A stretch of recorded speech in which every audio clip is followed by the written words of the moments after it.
Hi friends, welcome to tech world. കഴിഞ്ഞ video CCTVയുടെ video ചെയ്തതിന് ശേഷം വളരെയധികം വൈകി രണ്ടാമത്തെ വീഡിയോ ചെയ്യാനായിട്ട്. അതിന് പല കാരണങ്ങളുണ്ടായിരുന്നു. ഒന്ന്, വീഡിയോ എഡിറ്റ് ചെയ്യാനുള്ളത്, പിന്നെ ഇതിലേക്ക് ആഡ് ചെയ്യാവുന്ന ക്യാമറയിൽ നിന്ന് തന്നെ എടുത്ത കുറച്ച് ഇമേജസ് ആഡ് ചെയ്യണമെന്ന് വിചാരിച്ചു. എങ്കിലും നിങ്ങൾക്ക് ഞാൻ പറയുന്ന കാര്യങ്ങളെക്കുറിച്ചൊരു ധാരണ കിട്ടുള്ളൂ. അപ്പോൾ അതിനൊക്കെ വേണ്ടി കുറച്ച് സമയം എടുക്കേണ്ടി വന്നു. അതുകൊണ്ടാണ് ഈ വീഡിയോ വൈകിയത്. നിങ്ങളെല്ലാവരും എന്നോട് ക്ഷമിക്കണം ആ കാര്യത്തിൽ. അപ്പോൾ നമുക്ക് വീഡിയോയിലേക്ക് കിടക്കാം. ഓക്കെ, വീഡിയോയിൽ ഞാൻ നിങ്ങൾക്ക് CCTV ഇൻസ്റ്റാൾ ചെയ്യുന്നതിനെ കുറിച്ചൊരു ബേസിക് മെത്തേഡ് ഞാൻ പറഞ്ഞു തന്നു.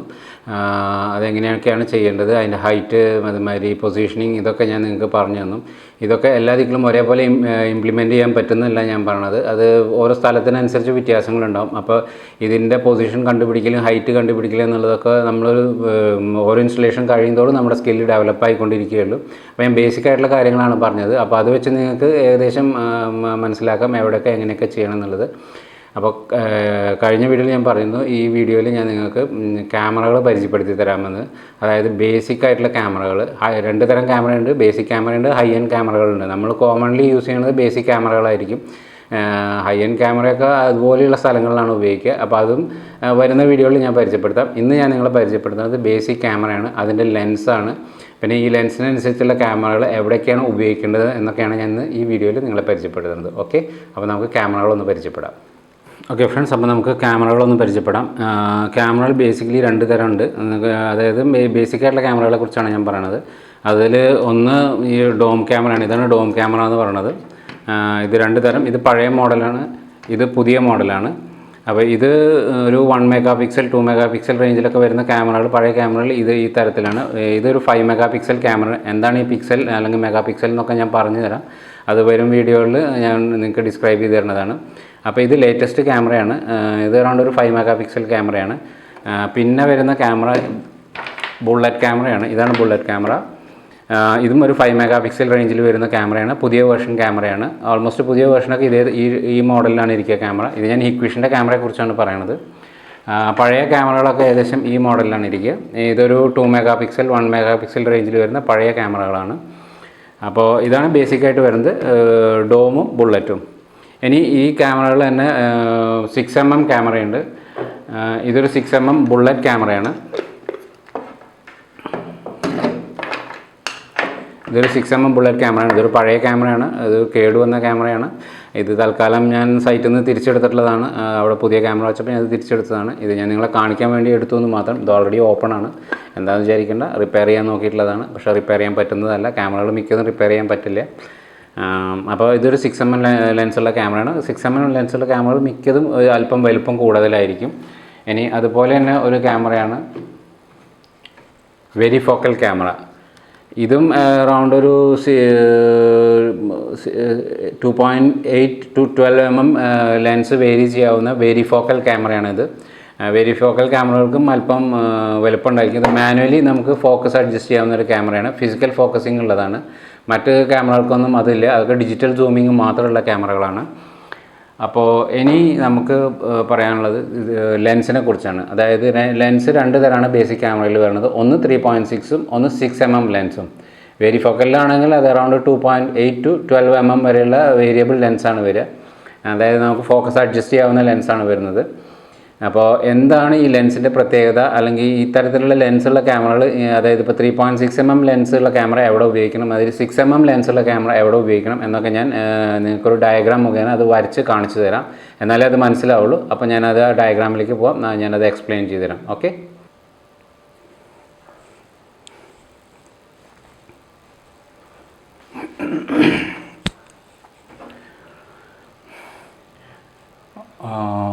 ഓക്കെ ഫ്രണ്ട്സ്, അപ്പോൾ ഞാൻ പറഞ്ഞ ഡയഗ്രാമിൽ കൂടെ നിങ്ങൾക്ക് ലെൻസിൻ്റെ പ്രത്യേകത എന്താണെന്ന് ഞാൻ പറഞ്ഞുതരാമെന്ന്. അപ്പോൾ സാധാരണ ക്യാമറയിൽ വരുന്ന ലെൻസുകൾ 2.8, 3.6mm, അത് 3.8mm വരുന്നുണ്ട്, ചിലത് 3.3mm വരുന്നതുണ്ട്, പിന്നെ 6mm, 12mm, ഇങ്ങനെയാണ് ക്യാമറകളിൽ ലെൻസ് വരുന്നത്. ഈ ഓരോ ലെൻസിനും അതിൻ്റേതായ പ്രത്യേകതകളുണ്ട്. അപ്പോൾ 2.8mm ലെൻസിൻ്റെ പ്രത്യേകത പറയുകയാണെങ്കിൽ ഇതിൻ്റെ ആംഗിൾ ഓഫ് വ്യൂ വളരെ കൂടുതലായിരിക്കും. അറൗണ്ട് ഒരു 100-120 ഡിഗ്രിയൊക്കെ അറൗണ്ട് പാൻ ഏരിയ ഉണ്ടായിരിക്കും. അതായത് അത്രയും ഏരിയ അത് കവർ ചെയ്യും. അതായത് കാഴ്ച അത് കവർ ചെയ്യും. ഓൾമോസ്റ്റ് ഒരു 120 ഡിഗ്രിയോളം കവർ ചെയ്യും. അതേസമയം ഒരു 3.6ലേക്ക് കിടക്കുമ്പോൾ അതൊരു 100 ഡിഗ്രി ആയിട്ട് കുറയും. അത് പല ക്യാമറകൾക്കും വ്യത്യാസമുണ്ട്, ലെൻസിൻ്റെതനുസരിച്ച് 100 ഡിഗ്രി ആവും. ഇത് ഏകദേശം ചെല്ലുമ്പോഴേക്കും ഒരു 70-75 ഡിഗ്രിയോളം കുറയും. ഇതാകുമ്പോഴേക്കും ഒരു 50 ഡിഗ്രിയുടെ അടുത്തെത്തും. അങ്ങനെ വ്യൂ ഏരിയ കുറഞ്ഞു വരും. അതായത് ഇപ്പോൾ 2.8 mm ലെൻസ് ഉപയോഗിക്കുകയാണെങ്കിൽ അത്യാവശ്യം നല്ലൊരു ഏരിയ പാൻ ചെയ്യും. 3.6 mm ലെൻസാണെങ്കിൽ അതിലും അത് അല്പം കുറയും, ഒരു 100 ഡിഗ്രി വരെ അത് പാൻ ചെയ്യുള്ളൂ. അതായത് അത്രയും ഏരിയ അതിന് കാണാൻ പറ്റുള്ളൂ. അതേസമയം ഒരു 6 mm ലെൻസാണെങ്കിൽ ഏകദേശം ഒരു 75 ഡിഗ്രിയോളം കാണുള്ളൂ. അത്രയും ഏരിയ കുറവായിരിക്കും കാണുന്നത്. അതേ സമയം 12 mmലേക്ക് പോകുമ്പോൾ അത് അറൗണ്ട് ഒരു 50 ഡിഗ്രിയോളം അതിന് കവർ ചെയ്യാൻ പറ്റുള്ളൂ. അത്രയും ഏരിയ അതിലും കുറയും. അപ്പോൾ ഇങ്ങനെ 1 by 1 ആയിട്ട് അതിങ്ങനെ കുറഞ്ഞു വരും. അതായത് 2.8 ആകുമ്പോൾ അത്യാവശ്യം നല്ലൊരു ആംഗിൾ ഉണ്ടാവും. 3.6 അതിലും താഴെ പോവും, 6 mm അതിലും താഴെ പോവും, 12 അതിലും താഴെ പോവും. അതായത് ആംഗിൾ വ്യൂവിൻ്റെ ഡിഗ്രിയാണ് ഞാൻ പറയണത്. അപ്പോൾ നിങ്ങൾ ചോദിക്കും ഇത് എന്താണ് ഇങ്ങനെ പ്രത്യേകത എന്ന്. അപ്പോൾ ഓരോ സ്ഥലങ്ങളിൽ ഓരോ തരം ക്യാമറകളാണ് യൂസ് ചെയ്യേണ്ടി വരിക.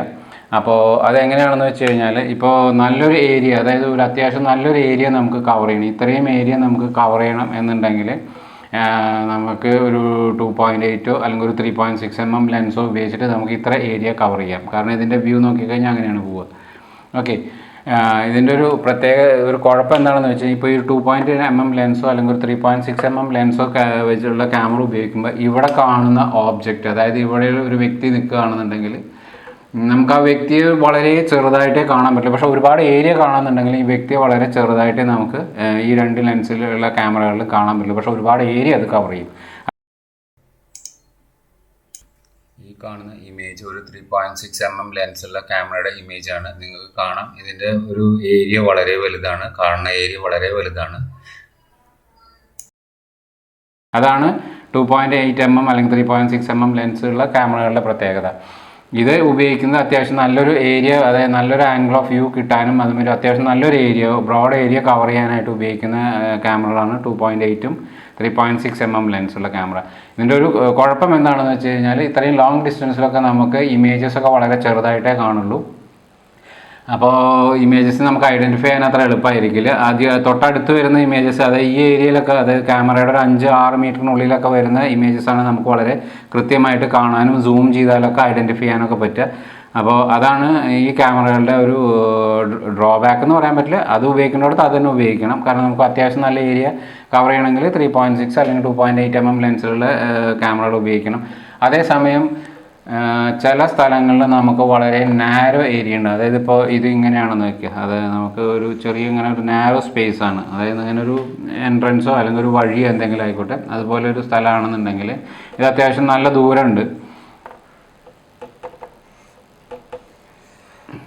അപ്പോൾ ഇങ്ങനെയുള്ള ഒരു ഏരിയയിൽ നമ്മളൊരു 3.6 mm ലെൻസിൻ്റെ ക്യാമറ വെച്ച് കഴിഞ്ഞാൽ പകുതി വ്യൂ ഇവിടെയും അവിടെയും കടന്നു പോകും. അതുമാതിരി ഈ എൻഡിൽ നിൽക്കുന്ന ആളെ നമുക്കൊട്ടും കാണാനും പറ്റില്ല. ഇത്രയും വലിയ ഏരിയ വെച്ച് കഴിഞ്ഞാൽ ഇപ്പോൾ ക്യാമറ ഇവിടെ വയ്ക്കുകയാണെന്നുണ്ടെങ്കിൽ ഇതിൻ്റെ വ്യൂ ഇങ്ങനെ കടന്നു പോകും, അതായത് ഇതിങ്ങനെ കടന്നു പോകും.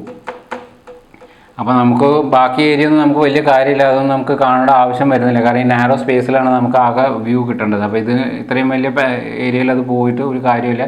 മാത്രമല്ല ഓബ്ജക്റ്റ് വളരെ ചെറുതായിട്ടാണ് കാണുക. അപ്പോൾ ഇങ്ങനത്തെ ഒരു സിറ്റുവേഷനിൽ നമ്മൾ മിക്കതും 6 mm ലെൻസുള്ള ക്യാമറ യൂസ് ചെയ്യണം.